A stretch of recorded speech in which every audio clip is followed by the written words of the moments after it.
opinion of one historian, Canadian Confederation was fundamentally anti-American, a grand design to protect British America from American encroachments.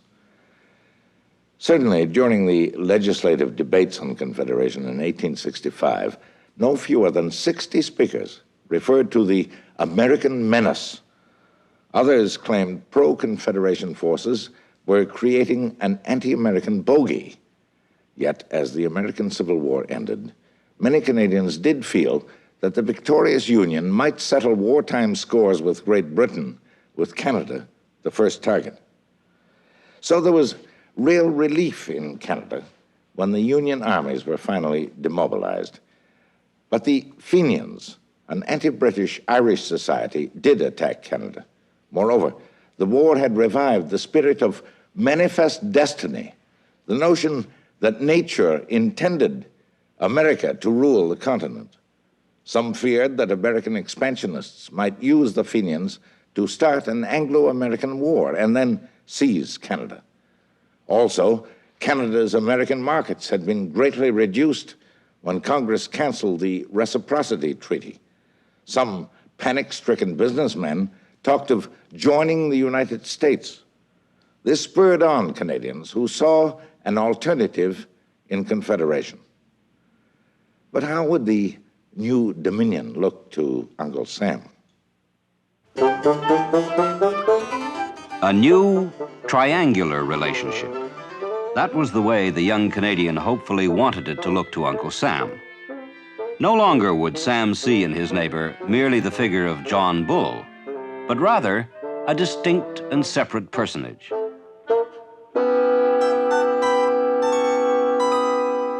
Less dashing was the actual figure cut by the new Canada, for it was still far from being a transcontinental nation. And that, according to Prime Minister MacDonald, was the only thing that would look permanent to the Americans. And it was generally agreed that unless Ottawa promised a transcontinental railroad, which was far beyond its means, it would not be easy to add the widely scattered parts of British North America to the modest young Dominion. Modest she might be, but she was ambitious, this young lady, who embodied the vision of a nation from sea to sea. For she was determined to bring the vast spread of British North America together into one nation, like the United States. Yet the fact remained that the present Confederation fell far short of the grand design. The Governor-General's proud new banner bore the shields of only 4 provinces, and one of these already had tried to get out. The maritime colony of Nova Scotia would never have been in Confederation in the first place had the politicians asked the proud and independent Nova Scotians. Great sailors, fishermen, builders, and masters of ships, they had led the way during the golden age of wood and sail. But now they lagged behind in the new age of steam and iron. The loss of reciprocity with the United States and growing protectionism threatened stagnation and decline. Joseph Howe, long a popular leader in Nova Scotia, was determined to keep the province out of Confederation. Howe had ignored Ottawa and carried his views directly to London. There he worked hard to convince Britain's leaders that Nova Scotia needed greater independence within the Empire, rather than subordination in the Canadian Confederation. But the British government refused a request from the Nova Scotia legislature for permission to keep out of Canada. London's stand disappointed many in Nova Scotia, which was now facing depression. The maltreated province, some began to argue, should now consider taking up with Uncle Sam. Sam might be Sam Slick, but he was smart and well off and roused envy. Uneasily, Howe saw Washington or Ottawa becoming the choice, rather than London or Ottawa. His rival, Charles Tupper, who had maneuvered the province into Confederation, proclaimed the benefits of Confederation to Nova Scotians. The benefits seem more real when John A. Macdonald suggested privately to Howe that better financial terms for Nova Scotia could be arranged. Soon, Howe was attacking annexationism and counseling compromise. Peaceful separation from Confederation was clearly impossible, and Confederation on better terms was the only alternative. The acceptance by Howe of a position in the Dominion cabinet meant that Confederation had officially prevailed, leaving the annexationists disgruntled in the wings.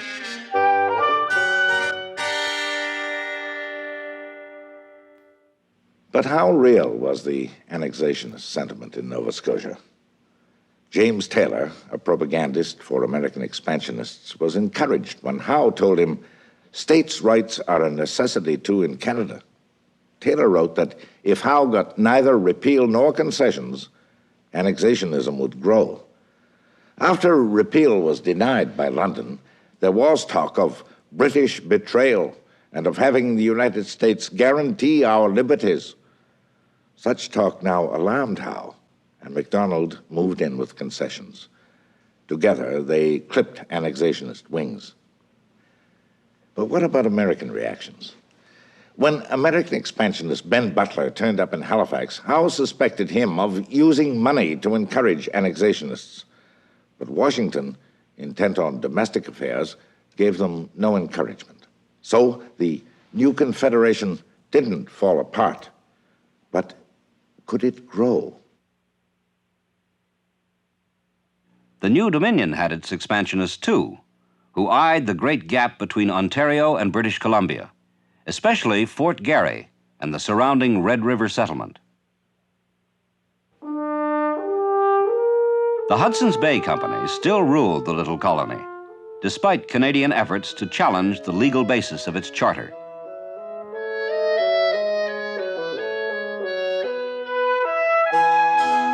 From 1859, steamboats on the Red River had drawn the links with Minnesota even tighter. And Minnesota had its own expansionists, men with big ideas whose plans didn't stop at the border. Among their interests was the growing traffic on the cart routes from Red River. Might not railroads tie the commercial, perhaps even the political future of the British West to St. Paul for good? Further south, in May 1869, the Union and Central Pacific lines met in Utah. The first transcontinental railroad was now open. Wood railroads soon carried the stars and stripes further north.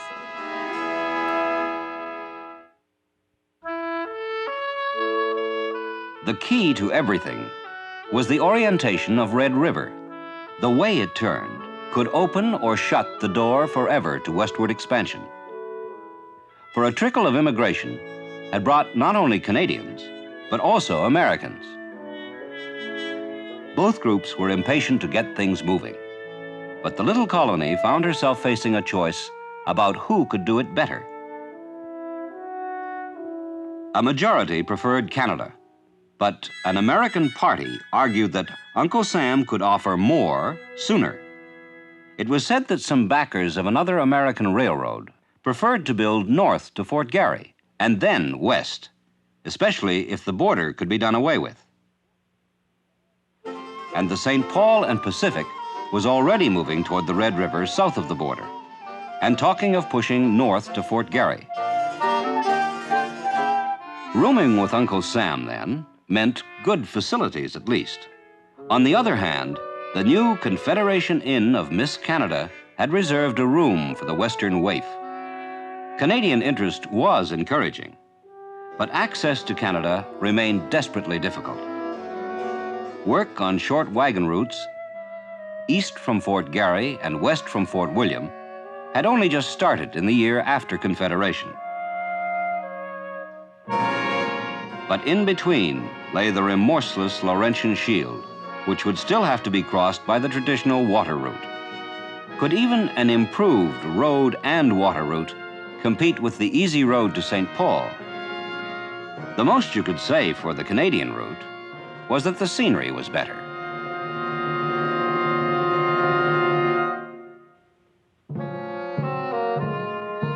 Despite many grievances, the Indians of the prairies, the fur men and the Métis hunters, knew that their way of life was respected by the Hudson's Bay Company. But the West's future progress, impatient settlers felt, called for a change. The majority were for Canada. Had not the spirit of Confederation been infused with the idea of stopping Sam in his tracks with a great Canadian railroad to the Pacific?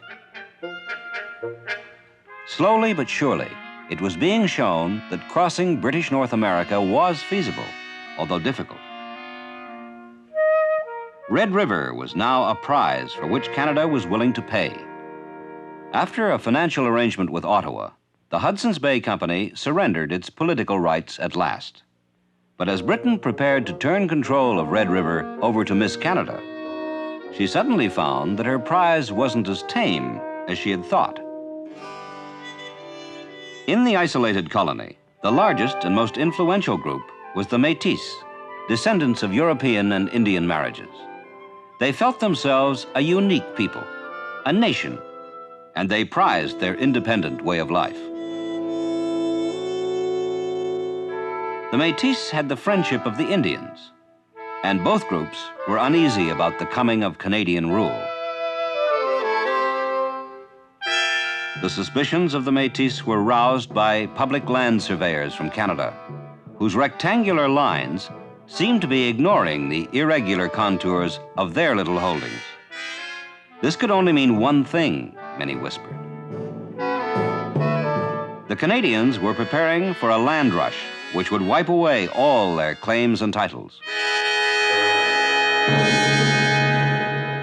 Métis anger grew, particularly because they had been transferred to Canada without being asked. They had a capable and determined leader, Louis Riel, who now decided that Canada's manners needed improving. The first pupil was William McDougall.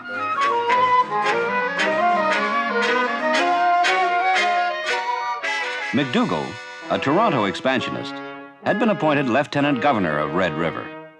Arriving in haste, he found himself stopped at the border by Riel's men. Riel, a wild man to the Ontario press, very coolly took over Fort Garry and set up a provisional government. Riel had decided not to accept the transfer to Ottawa unless Métis rights were guaranteed. And until they were, his followers were prepared to keep Canada out.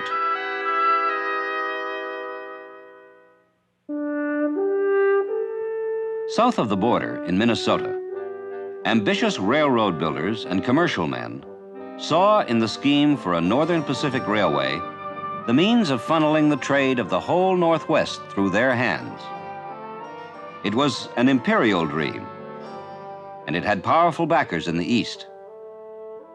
These backers did not want a second railroad crossing their empire, which was likely if Canada acquired the British West.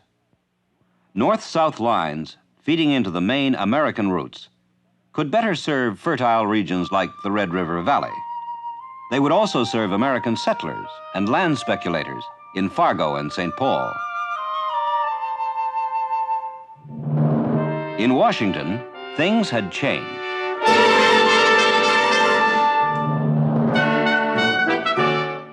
The first election since the Civil War had been held in late 1868. Veterans had dominated the scene, and most of the boys in blue had voted to put their former commander-in-chief, Ulysses Grant, into the White House. With the sword of the Union now in charge, and Hamilton Fish, a known expansionist, as Secretary of State, manifest destiny seemed in luck. Among those who hoped so were Senator Ramsey of Minnesota, who felt that Red River was a natural extension of his state, and the financier Jay Cooke, who felt that an all-American West might make things easier for his railroad, the Northern Pacific. Shortly after Confederation, Ramsay tabled a bill which would have given Canada back reciprocity if she abandoned the British West. The bill failed and actually spurred Canadian efforts to buy out the Hudson's Bay Company. When she did, the Minnesota legislature sent a resolution of protest to Washington, hinting that the surrender of the British West to the United States would nicely cover Uncle Sam's Civil War damage claims against John Bull. But Congress showed little interest, and it looked as if Canada would quietly take over Red River. The Métis uprising renewed annexationist hopes. In Minnesota, the papers clamored for Manitoba. In Red River, the pro-Americans tried to win Riel to their cause. The American consul in Fort Garry secretly advised the Métis. That other busy agent, James Taylor, kept Secretary of State Fish informed on Red River, playing up anti-Canadian feeling. And a Fenian, William O'Donoghue, joined Riel's cabinet. In the East, too, annexationists were busy. In Washington, annexationist spokesmen worked hard to convince Congress that the manifest destiny of Red River was to become American. Senator Ramsay tabled a motion calling on the president to submit all available information on the Métis revolt. The information came, but Ramsay's fellow senators either ignored it or hinted it was none of their business. And they frowned on suggestions that American intervention would be helping the people of the British West decide their own future. Pressure from expansionist circles did lead Secretary of State Fish to sound out Britain about ceding Canada to settle up Anglo-American accounts. If hostile cartoonists were to be believed, the reply was blunt. Rebuffed, the Secretary of State had to report that neither Canada nor the West were up for barter.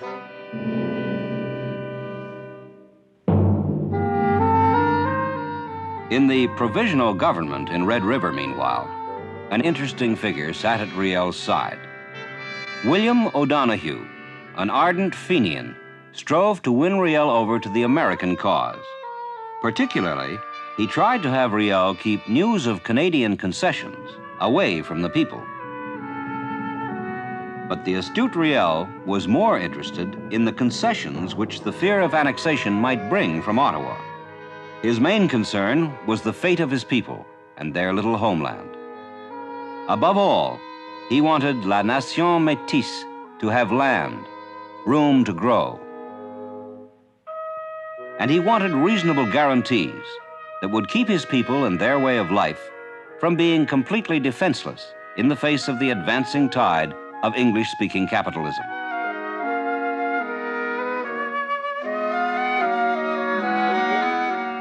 Suddenly, Riel turned against his pro-American counselors. Canada's emissaries were allowed to speak, and a list of demands approved by Riel was sent to Ottawa. Ottawa's attitude would determine his next move.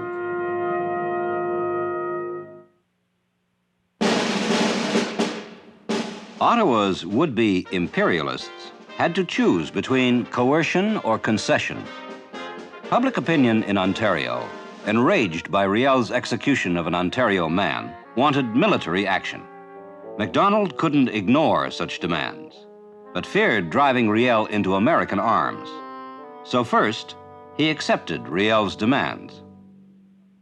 In June 1870, Red River as Manitoba entered Canada. The rest of the Northwest became a territory controlled by Ottawa. Now, the military expedition got underway. Shortly, a curious complication arose. Supply ships had to pass through the American Canal at Sault Ste. Marie. Would Uncle Sam assist an expedition designed to occupy an area some Americans coveted? After some debate, American permission came. It was a clear sign that in Washington, annexationism had been officially rejected.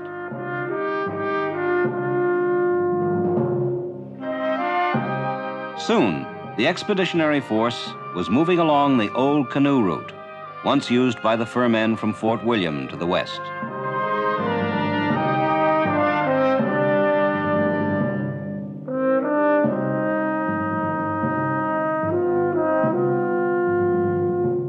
The presence of British troops along with Canadian gratified MacDonald, who felt it would show American expansionists that Canada had British support for her annexation of the Northwest.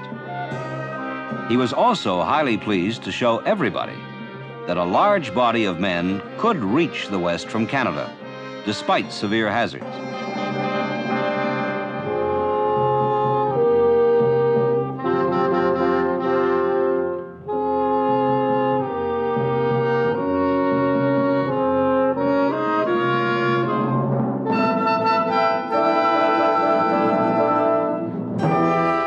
And reach it they did, finally arriving in late August at Fort Garry.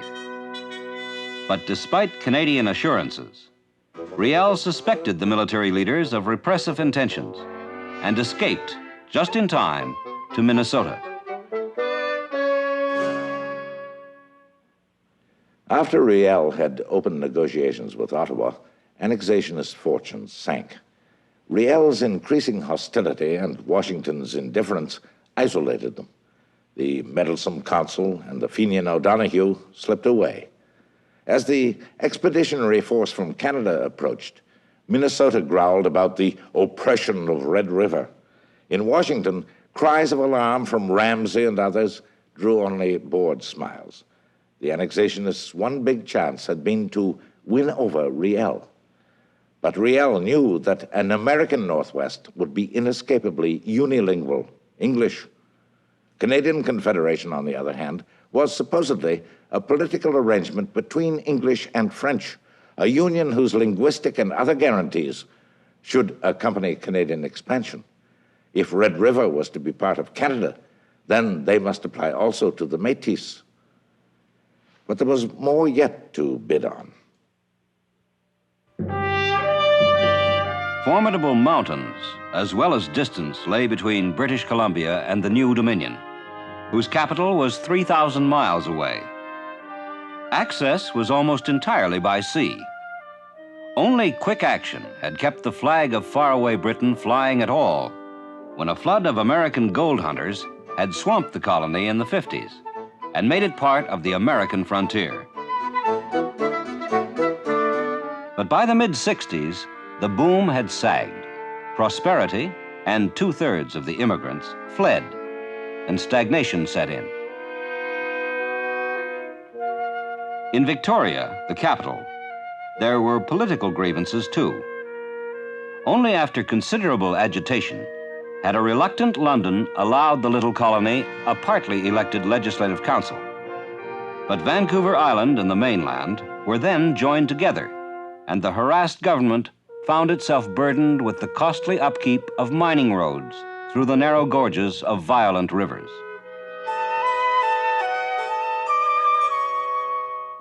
But the traffic, which only recently had supported them, had vanished.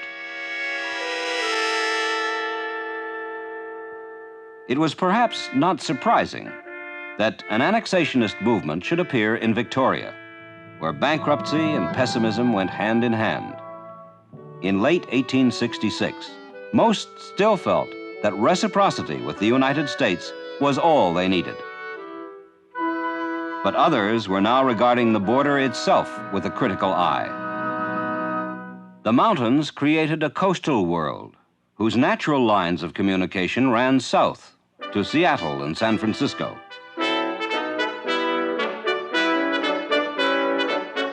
Already, the isolated colony was making more and more use of American communications. Soon, American railroads might provide a link to the east. It was clear that a substantial group believed it made sense to join the Union.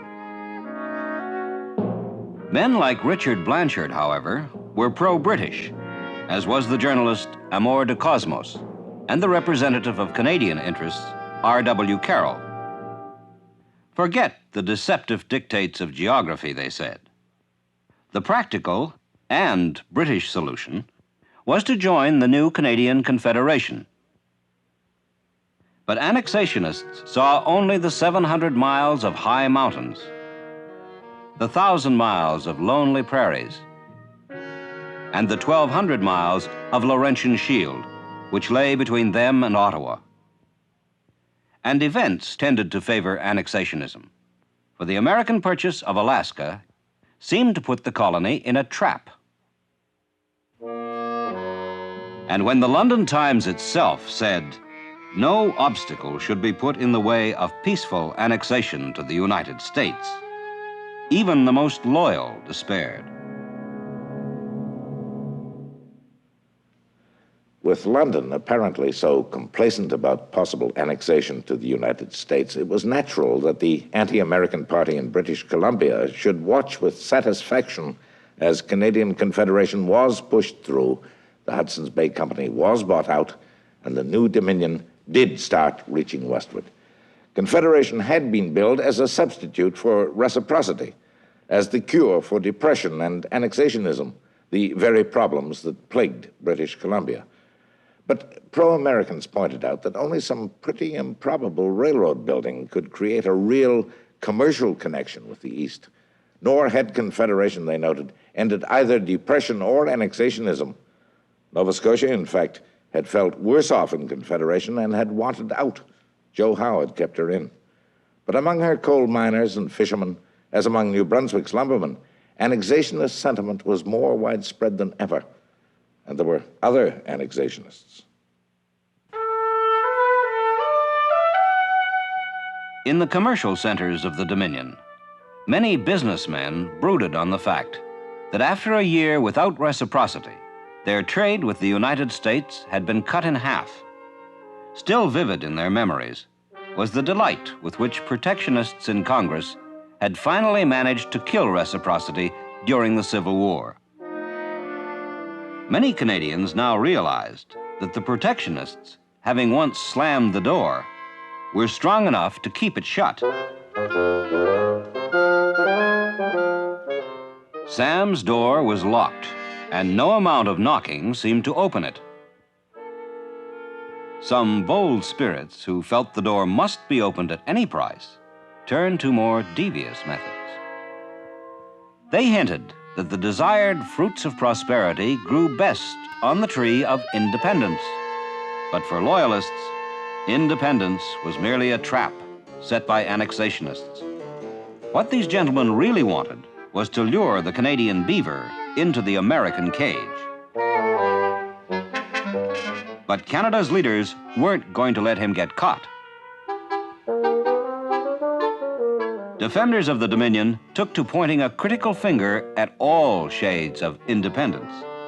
Even Joe Howe, now a federal ally, found himself suspected unfairly of telling Riel how to win it. The truth was, the nervous Canadian cat, uncertain about the eagle's intentions, was of several minds.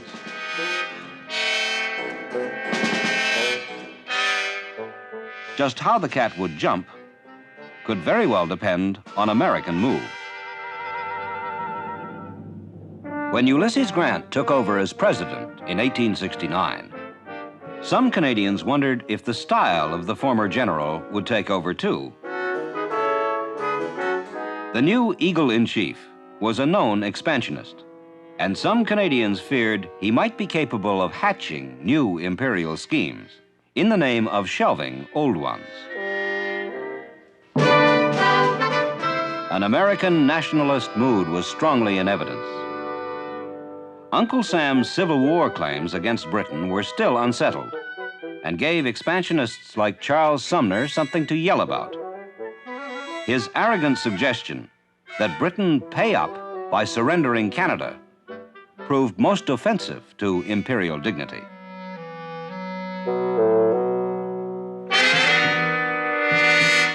The Fenians were not through yet. Once again, Canadian attitudes were strongly affected by their violent deeds. In 1868, a Fenian murdered D'Arcy McGee, a father of Confederation. An outraged Canada tended to look askance at Uncle Sam. Just how close did one want to get to a neighbor who allowed assassins to flourish unchecked? Better cling to Britannia, as long as Fenians were running loose. In mid-1870, there were renewed Fenian attacks on the eastern townships of Quebec. British and Canadian troops quickly repulsed the Fenian skirmishers.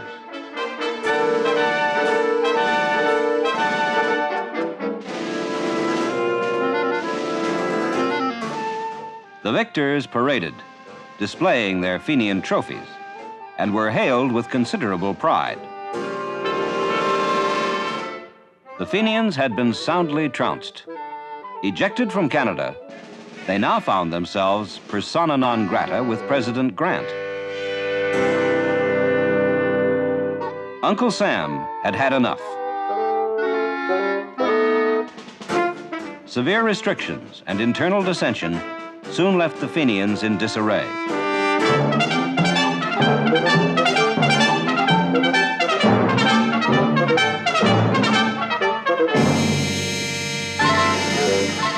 The Fenian problem was at last in hand. A wave of anger had swept Canada at news of the fresh Fenian attacks. Moreover, the Fenians had been poisoning American minds against Canada's true friend. The St. Lawrence still needed guarding, and when the departure of the last British redcoats was delayed for a year, Canada, for the moment, felt more secure.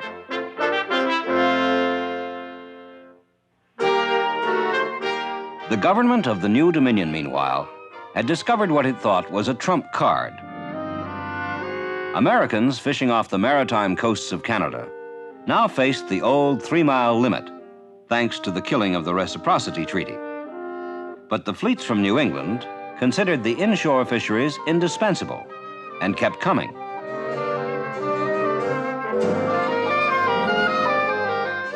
Their illegal presence angered Canada's depressed maritime fishermen.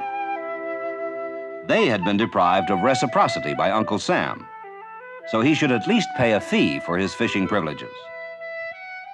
But licenses were ignored, and soon Canadian patrols were halting time-honored practices as illegal. Canadian cruisers chased and arrested violators of the 3-mile limit. Sam the poacher found that young Canada could be tough. Canadian belligerence stemmed from MacDonald's conviction that he could use the fisheries issue to win back reciprocity. And of course, Canada's self-esteem would be helped by standing up to Uncle Sam. But the look in Sam's eyes alarmed Britain, for MacDonald's policy presumed the support of her great navy. Fine as their ships were, Britain's admirals didn't see how they could defend the 49th parallel. William Gladstone was now Prime Minister of Britain. A Liberal, he had been elected on a platform of reform at home and cutting imperial commitments abroad. So the last thing Gladstone wanted was trouble in North America. Besides, his eyes were on Europe. For in 1870, the balance of power in Europe was suddenly upset when France declared war on Prussia.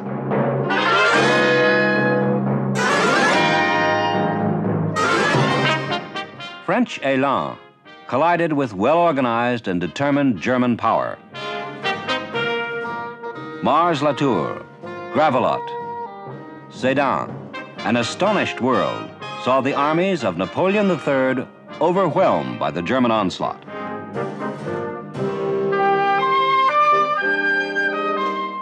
British opinion had at first supported Prussia, but soon the swiftness of the French rout aroused sympathy for the fallen nation.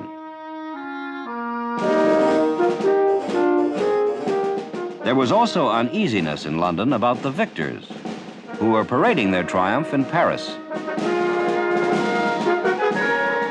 Soon, at Versailles, they celebrated the founding of a new great power, the German Empire. And no one in Britain was sure of the intentions of its brilliant and formidable chancellor, Prince Otto von Bismarck.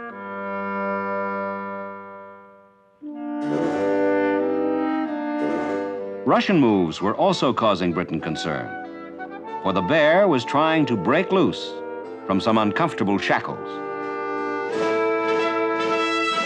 The Black Sea had been neutralized as a result of the Crimean War, and Russia had been forced to demilitarize one of her chief regions.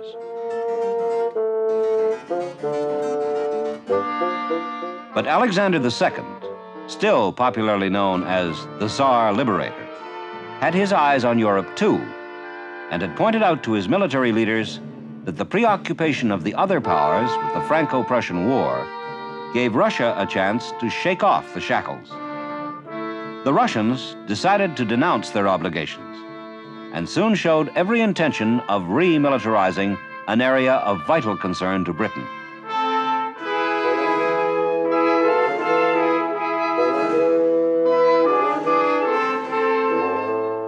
Russia's move aroused angry British protests and even talk of war. But Gladstone could not face war with North American problems unsettled.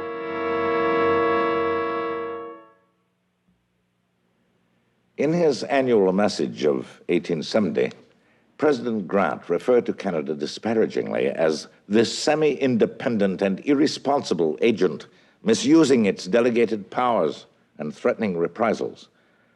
Canada's status in Washington was obviously pretty low. If it did come to a clash, Canada was no longer defensible, and London knew it. But Gladstone hoped that by compromising on American Civil War damage claims, he might negotiate a general Anglo-American settlement in which American acceptance of the new Canadian Confederation would be implicit. Britain could then withdraw from North America in good conscience. In Washington, many congressmen were still convinced that by denying Canada reciprocity, they would help her annexationists talk her peacefully into the Union. But Secretary of State Fish now knew that the majority in Canada opposed joining the United States, and Fish, a man of conscience, respected majorities.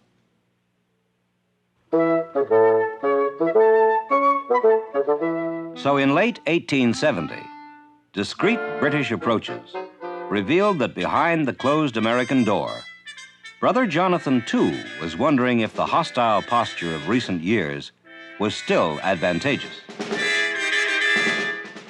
Columbia knew she had John Bull just where she wanted him.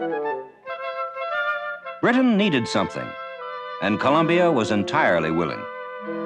It was agreed to set up a joint commission. Fish himself led the American team, and the British delegation recognized Canada's increased stature by including Prime Minister John A. Macdonald. But Macdonald felt more worried than honored when he considered his likely role. His chief fear was that Uncle Sam's account against Britain would be settled at any cost, Canada's if necessary. The Alabama claims by now were a staggering sum.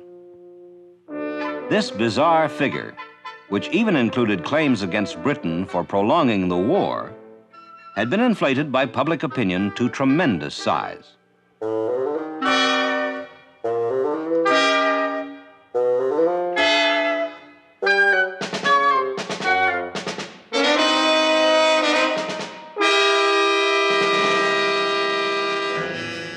A lone pig on San Juan Island near Vancouver had been the only casualty to date in a quarrel over conflicting claims to the island.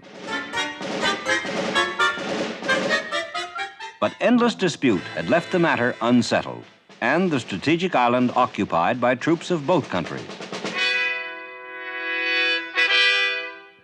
The Secretary of State was determined to win agreement that the fish off the Canadian coast had dual citizenship. American rights of navigation on Canadian rivers and canals had ended along with reciprocity. Since the United States needed them, they were a bargaining point. What did MacDonald want? Reciprocity still seemed the key to prosperity to most Canadians.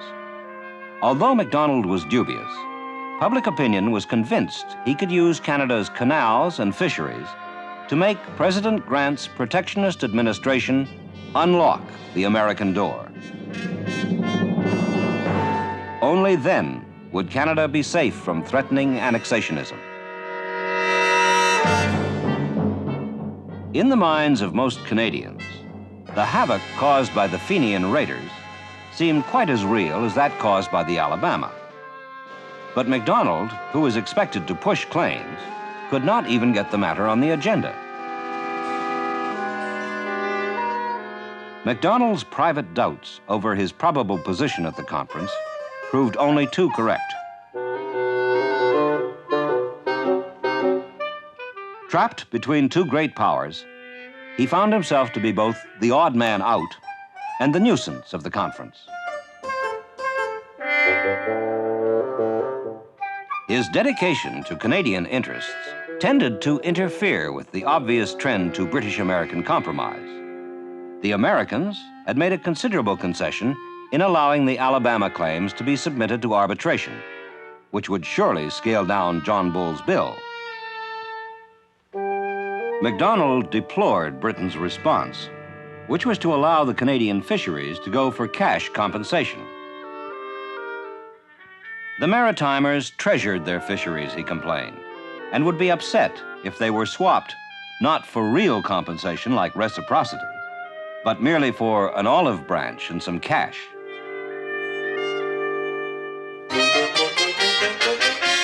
But MacDonald's objections seemed downright obstruction to the British. Privately, they told him that reciprocity was simply unobtainable and badgered him to accept compensation and sign the treaty.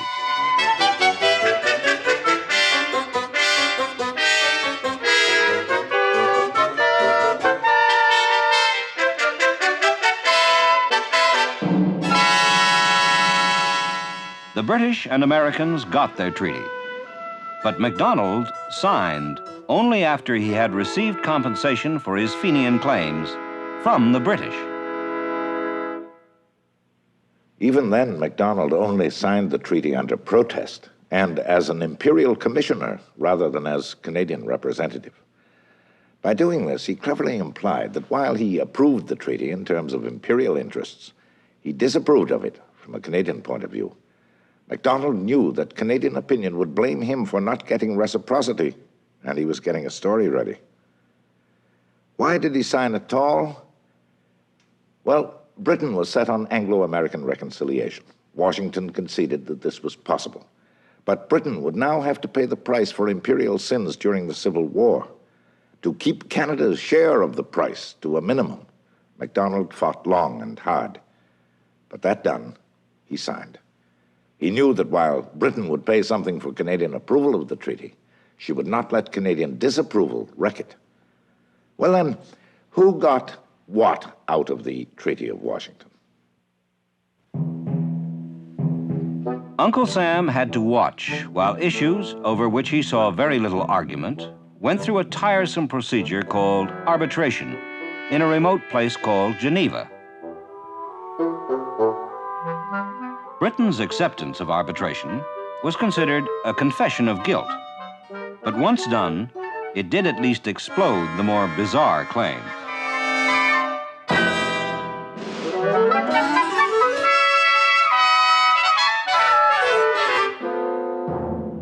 Now that the principle of the thing had been established, the bill turned out to be acceptable after all.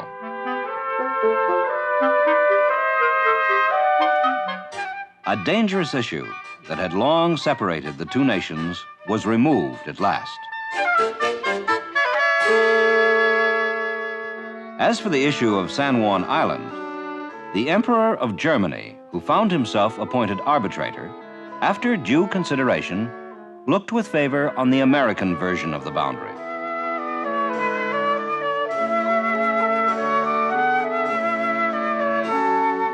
After winning San Juan and a solid settlement for the Alabama claims, public opinion in the United States had pretty good reason to be pleased.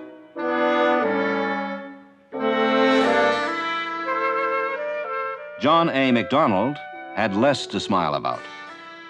In fact, a black eye and empty hands seemed to be all he had brought home from Washington. Angry voices were raised against this politician who gave but did not receive. Clever Colombia had received freedom of the fisheries, but had withheld reciprocity, its proper equivalent, and Canadians were outraged. However, it was not until April 1872 that Macdonald had to defend his Washington performance before Parliament. The speech from the throne earnestly called for ratification of the Treaty of Washington. There was a mood of hostile expectancy in the House as the debate began. But Macdonald sat silent, leaving his own defense to his friends. Up his sleeve was the fact that he had turned British compensation into a £2.5 million loan to build the Pacific Railway. Finally, amid angry queries about the Fenian claims, news of the loan was announced, and Macdonald stood revealed as not a fool, but a fox.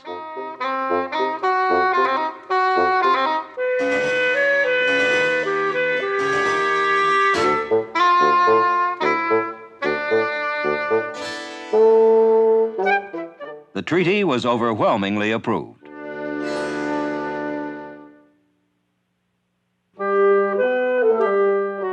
John Bull had his own reasons, too, for a quiet smile, at least. It was something to be free at last from Uncle Sam's nasty-minded conviction that he was a pirate at heart. Of course, it was all in Sam's mind, but that was all in the past now, and a more harmonious era had begun. Above all, Britain was now able to concentrate her attention on Europe, where there was indeed plenty to worry about. Radical Paris had exploded into the violence of the Commune. After desperate resistance, the Communards were overcome, and bloody reprisals followed.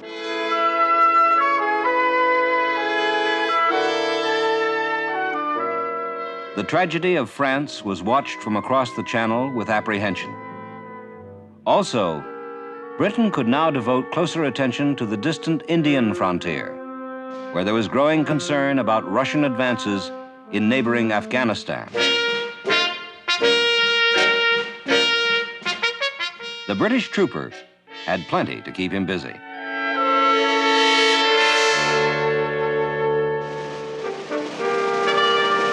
Britain could now complete at last her long-desired withdrawal from North America. In September, the last units of the British garrison marched through Quebec's Saint-Louis Gate, down to the Grande Allée.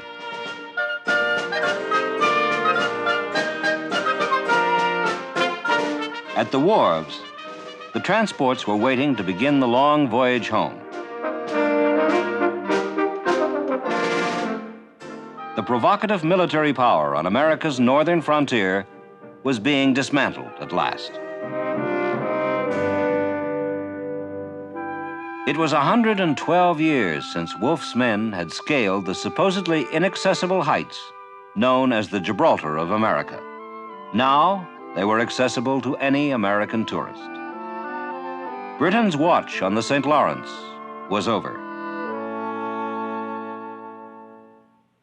Britain's military withdrawal from the St. Lawrence and the interior recognized that the Union armies of the Civil War had demonstrated American military supremacy beyond challenge.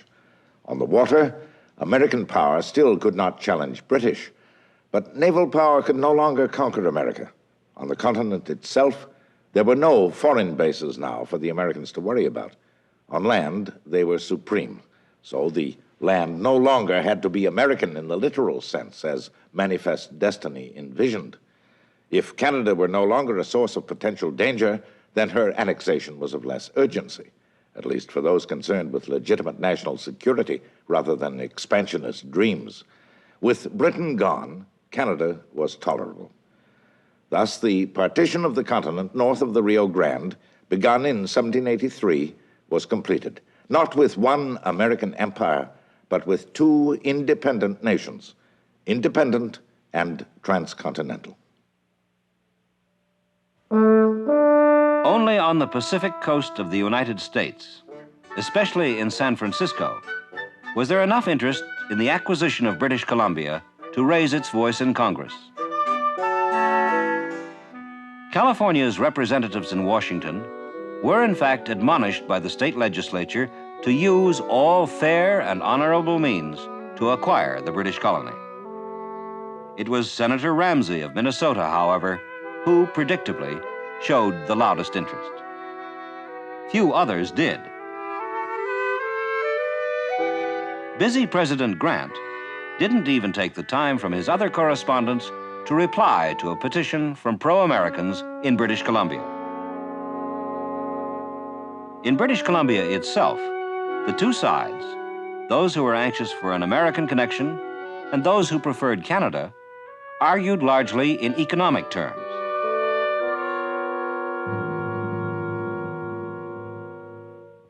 Pro-Americans claimed that the completion of the Northern Pacific would make Victoria a great port, if it were American. Pro-Canadians pointed out that Seattle would be the terminus.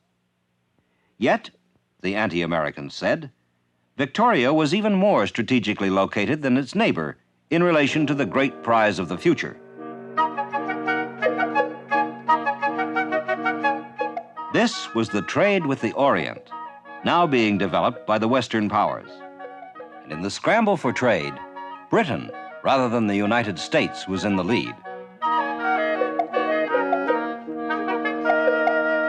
The pro-Canadians argued that if somehow a railroad could be built from Canada, British Columbia's ports would become key links in a faster British route to the Orient. Victoria itself would be the point of transshipment, and stagnation would end in the stream of trade.